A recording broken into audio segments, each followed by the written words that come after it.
When का नष्ट होना तथा पृथु जी का जन्म एवं चरित्र वर्णन। बोलो गणेश भगवान की जय। विश्वपायन जी ने जन्म जय से आगे कहा कि हे राजन, अति प्राचीन काल में क्षत्रिय वंश में एक अंग नामक राजा हुए जो सब प्रकार से समृद्ध एवं धर्म तथा प्रजा की रक्षा करने वाले थे। मृत्यु सुता सुनीता के गर्भ से उनके द्वारा वेन नामक पुत्र उत्पन्न हुआ, जो कि तत्वों से अनभिज्ञ, धर्मच, कुत्सित वृत्तियों से युक्त तथा नाना प्रकार के दोषों से युक्त था। उसके शासन काल में वेदों का अध्ययन, ओमकार का उच्चारण आदि धार्मिक कार्य करने की मनाही थी। वह यज्ञ हवन करने की मनाही करते हुए कहता था कि मैं ही यज्ञ हूँ, मैं ही यज्ञ करता एवं सबका साधव देवता हूँ। जो कुछ भी यज्ञ करना हो मेरे लिए किया जाना चाहिए। वेद के मर्यादाहीन कार्यों से तंग आकर मरीचादि ऋषि गणों ने उसे विविध प्रकार से समझाते हुए अधर्म को त्यागने के लिए कहा, परंतु वेन ने ऋषियों की खिल्ली उड़ाते हुए अहंकार पूर्वक शब्दों में अपने को आकाश और पृथ्वी के अवरुद्ध करने में समर्थ तथा पृथ्वी को भस्म कर देने अथवा उसे जल में प्रवाहित कर देने में समर्थ बतलाया। तब वेन ने इस अपमानजनक दुर्व्यवहार से सभी ऋषियों ने क्रोध करके राजा वेन को पकड़ उसकी दक्षिण जंगा को मथने लगे, जिस कारण उसे बहुत ही कष्ट हुआ। कुछ देर तक जांग का मंथन करते रहने से जांग से एक बौना और कृष्ण वर्ण का मनुष्य उत्पन्न हुआ, जो भय से कांपते हुए हाथ जोड़े वह ऋषियों के समक्ष खड़ा हो गया। महर्षि अत्रि ने उसे निषिद्ध अर्थात बैठे जाने को कहा।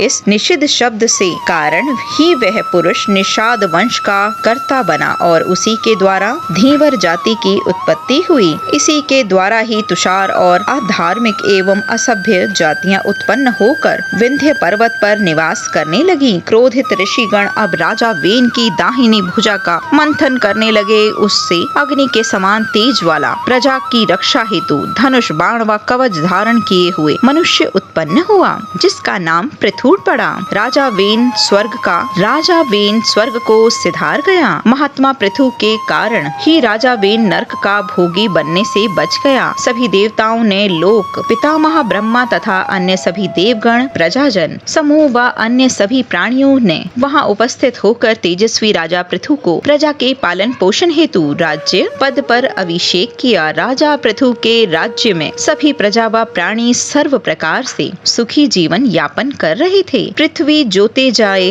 बिना ही अन्न से परिपूर्ण थी। वृक्षों के पत्तों में मधुधार टपकती रहती थी। गौएं भरपूर दूध देती थीं। राजा पृथु ने ब्रह्म यज्ञ प्रारंभ किया। उस ब्रह्म यज्ञ में जो कुंड सोमरस भरा था, उससे अत्यंत मेधावी सूत व मागध उत्पन्न हुआ। ऋषियों के निर्देश पर सूत माथद ने राजा पृथु की स्तुति निम्न प्रकार की। वे बोले, हे वेन पुत्र महाराजा पृथु, आपके समान सत्यवादी, सत्प्रतिज्ञ एवं दानशील कोई अन्य नहीं है। आप विजय युक्त, क्षमाशील, पराक्रमी और देवों पर शासन करने वाले हैं। क्षमाशील, पराक्रमी एवं देवों पर शासन करने वाले हैं। आप धर्म के ज्ञाता, कर्तज्ञ, दयालु, मधुरभाषी, सम्माननीय, यज्ञशील, ब्राह्मण युक्त, शांत व्यवहार, कुशल तथा अपने धर्म में तत्पर रहने वाले हैं। इस स्तुति से प्रसन्न होकर राजा पृथु ने सूत को अनूप देश तथा मागध को मगध देश प्रदान किया। सभी प्रजाजनों के राजा पृथु को घेर कर जीविका का प्रबंध करने के लिए निवेदन किया। प्रजा कल्याण के लिए राजा पृथु धनुष बाण धारण कर पृथ्वी को पीड़ित करने लगा। पृथ्वी गाय का रूप धारण कर तीनों लोकों में छिपने के लिए भागने लगी। राजा पृथु पीछा करते जा रहे थे, कहीं भी पृथु के भय से मुक्त होने के लिए सुरक्षित स्थान न पा सकी। कहीं भी पृथ्वी पृथु के भय से मुक्त होने के लिए सुरक्षित स्थान न पा सकी। अंततः पृथ्वी भय से कांपती हुई राजा पृथु से प्राणों की भीख मांगने लगी। पृथ्वी बोली, हे राजन, आप मेरा वध करके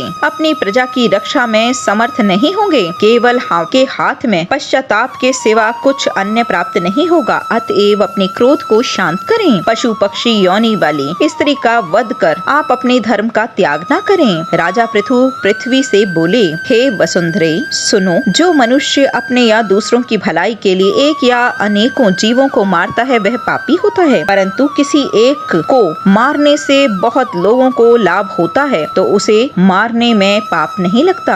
अतः यदि तुम मेरी आज्ञा नहीं मानोगी तो प्रजाजन की भलाई हेतु तुम्हें मारने में मैं संकोच नहीं करूँगा। तुम्हें मारकर अपने प्राणों अपने बाणों से प्रजाजन की रक्षा करूँगा। यदि तुम मेरी कन्या बनो तो मैं अपना बाण अपने तरकश में रख लूँगा। पृथ्वी बोली, हे राजन, जैसा आप चाहते हैं मैं वैसा ही करने को तैयार हूँ। पहले आप एक सुंदर बछड़ा बनाएं जिससे देखकर मेरे हृदय में उसके प्रति मात्र स्नेह उत्पन्न होवे और मेरे स्तनों से दूध टपकने लगे।